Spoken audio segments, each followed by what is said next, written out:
Yan ang pinakamalamig na na bahagi ng Saudi Arabia, dito sa Al-Baha. Yan, may mga tanim sila.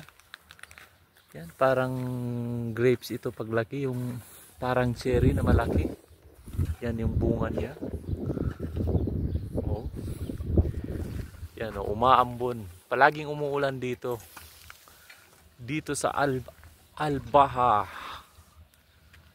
sa dulo ng Saudi Arabia. Yan, oh.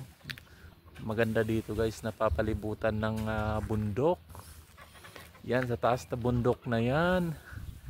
Hindi mo masasabing bundok, pero syudad ang ang sa ibabaw ng bundok na yan. May mga mall kompleto.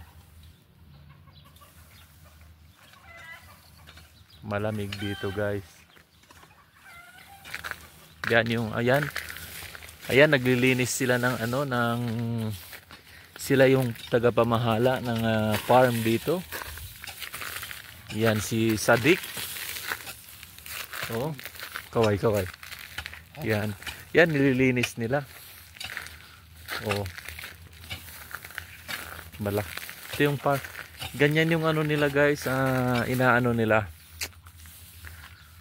para hindi gumuho yung lupa. Yan, meron din sa taas. Yan, kailangan pag umakyat. Saan yung hagdan na yun? Ito. Yan, nililinis nila. Pinapanatili nilang malinis. Tinitrim nila, tinatanggal nila yung mga yung mga parang patay na dahon o sanga. Yan, kinakating nila. Kinakating-karting. O ayan. Hanggang sa susunod na video guys. Dito na lang. Bye-bye.